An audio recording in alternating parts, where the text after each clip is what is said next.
بسم اللہ الرحمن الرحیم۔ شروع اللہ رب العزت کے بابرکت نام سے جو بڑا مہربان نہایت رحم کرنے والا ہے۔ السلام علیکم ورحمۃ اللہ وبرکاتہ۔ ناظرین کرام، آج کی اس ویڈیو میں آپ حضرات کے سامنے درود شریف کی برکت کا واقعہ لے کر حاضر ہوا ہوں۔ تو آپ لوگوں سے گزارش ہے کہ آپ ویڈیو کو شروع سے لے کر آخر تک ضرور دیکھیے گا۔ محترم ناظرین، ایک دن نبی اکرم صلی اللہ علیہ وسلم اپنے اسلامی لشکر کے ساتھ جہاد پر تشریف لے جا رہے تھے۔ راستے میں ایک جگہ پر پڑاؤ ڈالا گیا۔ نماز ادا کرنے کے بعد نبی اکرم صلی اللہ علیہ وسلم نے اپنے صحابہ کرام سے ارشاد فرمایا، جو کچھ کھانا ہے یہاں پر کھا لو۔ جب کھانا کھانے لگے تو صحابہ کرام نے عرض کیا، یا رسول اللہ صلی اللہ علیہ وسلم، روٹی کے ساتھ کھانے کو کچھ بھی نہیں ہے۔ اسی وقت شہد کی ایک مکھی بنبناتی ہوئی آپ صلی اللہ علیہ وسلم کے پاس آ گئی۔ صحابہ کرام نے عرض کیا، یا رسول اللہ صلی اللہ علیہ وسلم، یہ مکھی کیوں شور مچا رہی ہے؟ آپ صلی اللہ علیہ وسلم نے ارشاد فرمایا، یہ مکھی کہہ رہی ہے کہ ہم مکھیوں کا پاس ہی میں غار میں چھتا موجود ہے، وہ کون ہے جو شہد لے آئے، کیونکہ ہم خود آپ صلی اللہ علیہ وسلم کی خدمت میں شہد پیش نہیں کر سکتی۔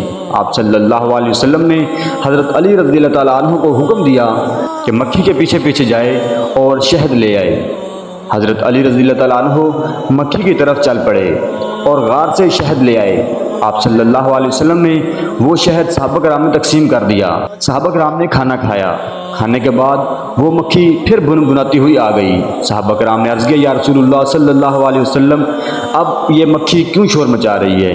آپ صلی اللہ علیہ وسلم نے فرمایا، میں نے اس مکھی سے ایک سوال پوچھا تھا کہ پھول تو کڑوے بھی ہوتے ہیں اور پھیکے بھی اور کچھ بے مزہ بھی ہوتے ہیں، تو یہ تیرے منہ میں جا کر نہایت شیریں اور سفید شہد کیسے بن جاتا ہے؟ تو مکھی نے جواب دیا، یا رسول اللہ صلی اللہ علیہ وسلم، ہماری ایک امیر اور سردار ہے اور ہم اس کے تابع ہیں۔ جب بھی ہم پھول کا رس چوستے ہیں تو ہمارا امیر آپ صلی اللہ علیہ وسلم کی ذات مقدس پر درود شریف پڑھنا شروع کر دیتا ہے۔ ہم بھی اس کے ساتھ مل کر درود شریف پڑھنا شروع کر دیتے ہیں، تو یہ بے مزہ اور پھیکے پھولوں کا رس درود شریف کی برکت سے میٹھا ہو جاتا ہے، اور اس درود پاک کی برکت اور رحمت سے وہ شہد بن جاتا ہے، اور اسی میں ہر مرض کی شفا شامل ہو جاتی ہے۔ اگر کڑوے پھولوں سے میٹھا شہد تیار ہو جاتا ہے تو اس کی برکت سے گناہ بھی نیکیوں میں تبدیل ہو جاتے ہیں۔ درود پاک نے نبی اکرم صلی اللہ علیہ وسلم کی ذات مبارکہ سے محبت کا ایک ذریعہ بھی ہے۔ حضور اکرم صلی اللہ علیہ وسلم کی ذات پر زیادہ سے زیادہ درود حضور اکرم صلی اللہ علیہ وسلم سے محبت کا ذریعہ بھی ہے۔